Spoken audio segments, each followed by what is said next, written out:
Omniscient Reader's Viewpoint Season 1. Nagsisimula ang chapter mga lods. Ang bilog na buwan ay nagniningning sa madilim na kalangitan ng gabi at ang mga bituin ay nahuhulog.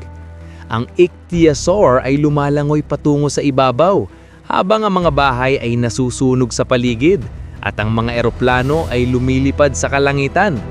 Binuksan ng halimaw ang kanyang bibig at tumingin pasulong gamit ang pulang mata. Binuksan ng malapad ng ichthyosaur ang kanyang bibig, inilabas ang dila at umungal ng malakas. Patuloy na dumadaloy ang gastric juice sa tiyan na bumubuo ng malakas na whirlpool. Itinaas ni Doc ang kanyang kamay, nakabuka ang bibig sa sakit habang kinakain ng juice ang kanyang katawan. Hinawakan ng lalaki ang dingding ng kanyang tiyan at nagsimulang umakyat pataas. Kinagat pang binata ang kanyang ngipin, tumutulo ang pawis sa kanyang muka. Isinaksak ni Doc ang isang spike sa dingding ng tiyan at mahigpit itong hinawakan ng kanyang kamay habang umaakyat siya sa paghahanap ng kaligtasan. 2 spike na ang nakasaksak sa ibaba. Pagod na tumingin pasulong ang lalaki. Huminga ng malalim at naisip, gaano na ba katagal?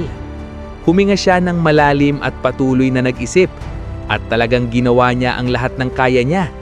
Hindi nawawala sa isip niya ang pag-iisip na siya ay ordinaryong mambabasa lamang, hindi talaga pangunahing tauhan. Naalala ni Doc ang kanyang ina at nagtaka kung maayos kaya ito sa kanya. Pagkatapos ay sinagot niya ang sarili na, oo, walang mangyayari sa kanya. Maaring mangyari sa iba, pero siya ay ina. Inibaba ng lalaki ang kanyang mga mata at naisip na sa huli, totoo ba itong realidad? Bagamat magiging maganda kung lahat pala ay panaginip lang. Muli niyang inisip na ang tunay na mundo ay hindi naman lugar na sulit na pamuhay. Naisip ng lalaki na ngayon naman ay wala ng panganib na mamatay sa tiyan. Huminga si Doc ng malalim nang makita niyang tumigil na ang pagdaloy ng gastric juice. Kumislap ang gintong kidlat sa loob ng tiyan. Patuloy na umakyat ang binata habang humihinga ng malalim. Lumilingon si Doc nang marinig niya ang mga salitang amazing. Lumilingon si Doc at nakita si Baehyung na nakalutang sa hangin. Lumitaw ang 2 mensahe na nagsasabing maraming constellations ang humahanga sa kanyang vitality. Nag-sponsor ang mga constellations sa halagang 100 coins. Pagod na tumingin sa gilid si Doc. Ang kanyang katawan ay natatakpan ng itim na mucus dahil 4 na araw na ang lumipas mula nang magsimula ang senaryo. Hinawakan ni Doc ang dingding ng tiyan at tumingin patungo sa pinanggagalingan ng boses ng halimaw. Sino ang nagsasalita? Sino ang mag-aakala na gagamitin niya sa ganitong paraan ang thorn ng Stonehog? Hindi niya inaakala. Nagulat si Baehyung nang makita ang binatang nahuhulog pababa. Lumitaw ang notification na tapos na ang secret scenario. Binuksan ng ichthyosaur ang bibig at inilabas ang dila. Lumitaw ang 3 mensahe na nagsasabing natanggap ang reward na 9,000 coins. Siya ang naging una na matagumpay na nakumpleto ang paghuli sa 7th class sea monster. Natanggap ang reward na 1,000 coins para sa achievement. Nahiga si Doc sa ibaba ng tiyan at tumingin pataas ng may kaluwagan. Sa huling lakas, sinabi niyang nakaligtas siya. Lumitaw ang window na nagpapakita ng matulis na thorn ng Stonehog at binanggit na karaniwang nakatira ang Stonehog sa baybayin at kumakain ng maliliit na nilalang sa dagat. Inilalagay nito ang mga tinik sa ilalim ng balat ng biktima at pinapatay ito ng pagpapahirap. Lumipad si Baehyung papunta sa thorn na nakausbong sa dingding ng tiyan. Tinitigan niyang itong mabuti at sinabing, incredible! Isinara ang butas para sa paglabas ng digestive juice gamit ang mga tinik nito. Lumitaw ang 3 notification na nagsasabing kaunti lang ang constellations na nakangiti ng may kasiyahan. Parang nahuhulaan na nila lahat. May mga constellations na nahuli lang sa pag-unawa sa kanyang pagpipili. Nagreklamo ang mga constellations at hiniling na kausapin na lang niya ang sarili mula ngayon. Itinas ni Baehyung ang kamay ni Doc at tinitigan ng maigi ang balat niya saka sinabing, bukod pa dito, hindi niya alam na ang mucus ng hammerhead seahorse na biktima ng ichthyosaur ay nagpoprotekta sa gastric juice nito. Lumitaw ang window na nagpapakita ng bag ng hammerhead seahorse mucus. Naalala ni Doc kung paano niyang ibinuhos sa kanyang sarili ang itim na slime at naisip na bago pa magsimula ng seryoso ang trabaho ng thorn ng Stonehog ay nakabitin siya dito at ibinuhos niya ang natitirang slime sa kanyang balat at damit. Pero bago tayo magpatuloy, don't forget to smash that like button.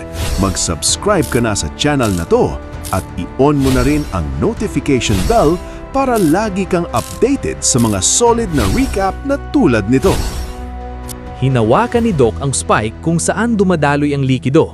Inilagay ng binata ang bibig sa ilalim ng spike at naalala na sinisipsip ng spike ang body fluids ng ichthyosaur at doon niya napawi ang gutom sa concentrate na dumadaloy mula rito. Lumitaw ang dalawang notification na nagsasabing na-absorb niya ang kapangyarihan ng ichthyosaur. Tumaas ang level ng stamina niya mula 11 patungong 12. Itinaas ni Doc ang kamay at tinitigan ang kanyang balikat. Nagsimulang magpaliwanag na dahil sa malawakang pagkain ng hammerhead seahorses ng ichthyosaurs, napilitan ng huli na mag-evolve sa katulad na paraan. Nagbigay daan ito para sa kanya para makaligtas sa gastric juice. Inabot ng halimaw ang paa sa likod ng lalaki at sinabing pabagalin muna, dito siya nagpapaliwanag. At idinagdag ng lalaki na ibinigay niya iyon para sa kanya dahil wala itong alam. Lumitaw ang mensahe na bahagyang naibsan ng unique skill na fourth wall ang sakit. Ngumiti si Biyong habang lumilipad sa loob ng tiyan at sinabing sa anumang paraan, sa kanyang pananaw ay kahanga-hanga iyon. Pagkatapos ay tinanong niya ang gentleman of the installation, tama ba? Halos hindi na makatayo si Doc at hiniling sa halimaw na buksan ng kanyang knapsack. Isinaksak ng lalaki ang spike sa matigas na ibabaw na nagsimulang pumutok. Tumingin ng may gulat sina Biyong at Doc sa butas na nabuo. Nakita nila roon ang asul na nagliliwanag na core.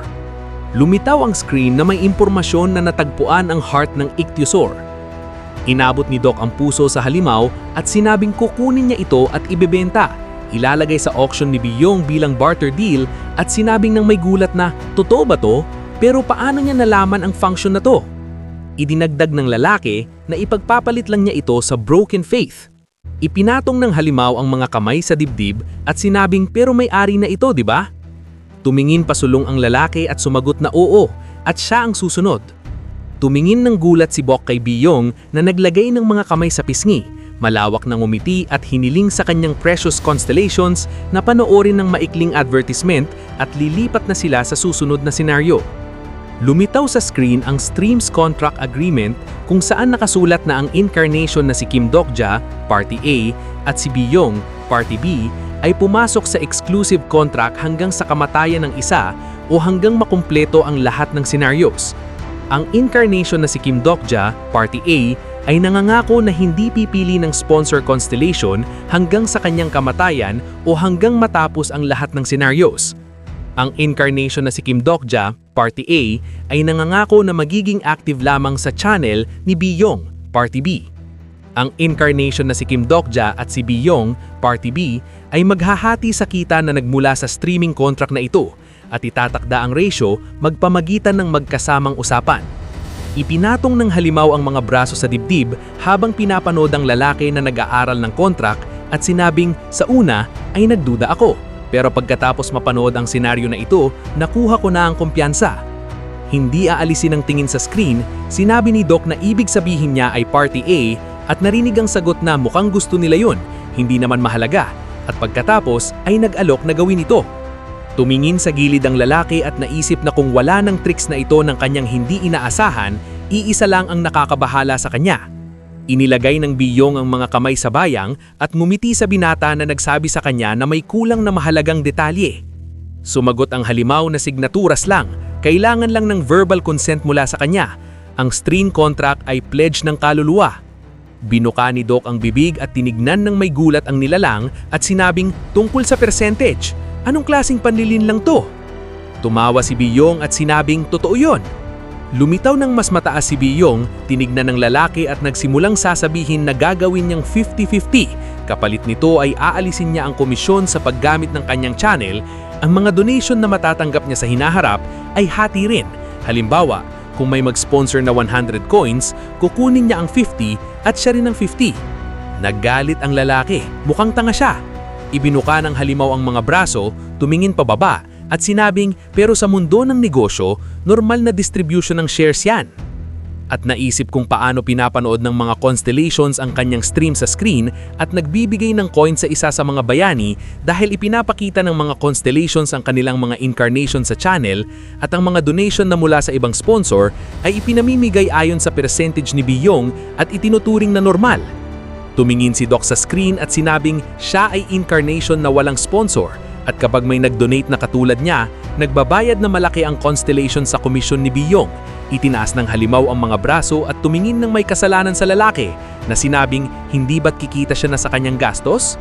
Inilagay ni Doc ang kanyang mga kamay sa bayang at may kumpiyansang sinabing 100 to 0%. Nagulat na binuka ng malawak ang bibig ni Biyong. Nagiging red ang mga mata ni Biyong, binuka ng malawak ang bibig at sumigaw na anong kalukuhan yan? Ngumiti ang lalaki, ipinikit ang kanyang mga mata at sinabing kukunin lang niya ang komisyon, hindi siya bibigyan ng kahit isang sentimo. Tinignan ng Biyong ang lalaki nang may takot sa mata at sinabing ano kung 70 to 30%? Sumagot ang lalaki 100 to 0%. Dapat maglilipat siya ng ibang channel, narinig niyang magaling ngayon ng isang Jedi. Sinabi ng halimaw na 80 to 20%, hindi siya makakagawa ng malaking konsesyon. Kinagat ng Biyong ang ngipin sa galit at sumigaw na, oo na! Pero bago tayo magpatuloy, don't forget to smash that like button. Mag-subscribe ka na sa channel na to at i-on mo na rin ang notification bell para lagi kang updated sa mga solid na recap na tulad nito. Tinignan ng sinabi ng lalaki na malapit nang matapos ang advertising, hindi ba niya nakikita na nagrereklamo na ang constellations? Itinaas ni Biyong ang mga kamay at nanginginig ang buong katawan nang makita ang mga pop-up messages na nagrereklamo ang constellations sa mahabang advertisement. Nagpapahayag ng hindi kasiyahan ang mga nagbayad ng commission fee. Nagpapahayag din ng hindi kasiyahan ang mga naghihintay ng Free Tuesday night, walang katapusang naglilinis ng cachet. Tinignan ni Doc ang galit na halimaw na sumigaw na sige na nga, tapos na, pumirma na. Idinagdag ng lalaki na may isa pa. Ano na naman? Malawak na ngumiti ang binata, inabot ang kamay at sinabing kailangan niyang magbayad ng guarantee. Ibigay sa kanya ang 5,000 coins. Nahugasan sa dalampasigan ang patay na katawan ni Ichthyosaur. Dinala siya ng malakas na agos ng tubig sa bukas na kalangitan. Binuka niya ang bibig at umubo. Nagsimulang gumapang palabas ng tubig si Doc patungo sa dalampasigan kung saan may mga multi-story buildings. Itinaas ng lalaki ang kamay, tumingin sa gilid at naisip na 4 na araw na walang sariwang hangin, bagamat ang orihinal niyang layunin ay 2 araw lang, pero dahil kasing tagal din iyon na kinuha ni Yu Jung-hyuk para hulihin ang Ichthyosaur sa ika-4 na round ng regression, mabilis niyang nagawa. Tumingin ang binata sa nalilitong halimaw at sinabing sulit ang pera, lahat ng 5,000 coins. Pagkatapos ay napagtanto niya na dahil marami siyang makukuhang coins mula sa pagkakaroon ng streaming contract kay Biyong, tama ang landas niya.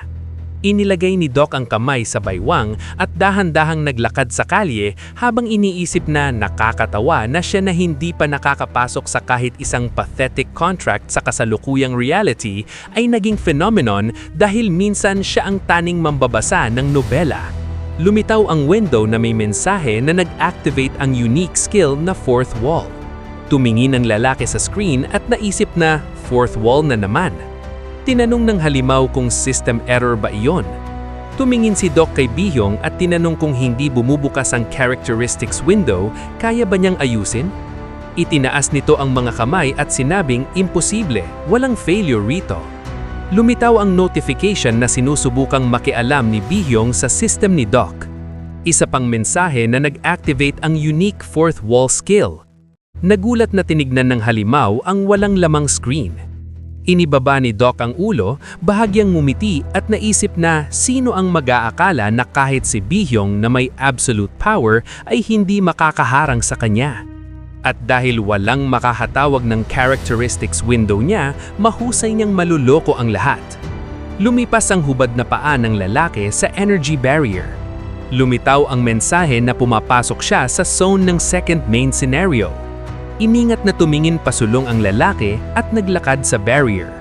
Lumitaw ang dalawang window na nagsasabing lubhang marumi ang lupa sa lugar ng senaryo na ito, pakiusap na pigilan ng paghinga at makarating sa metro ng mabilis. Kinagat ng lalaki ang ngipin, tinakpan ng mukha ang mga kamay habang dumadaan sa haze at napagtanto, eto na. Natakpan ng mga spots ng balat sa mukha ng binata. Lumitaw ang dalawang notification window na sinasabing tinamaan siya ng poisonous mist. Ngumiti ng may laman ang constellation na Black Abyss Dragon. Tumingin si Duck sa madilim at walang taong kalye at napagtanto na ngayon na talagang nagsisimula.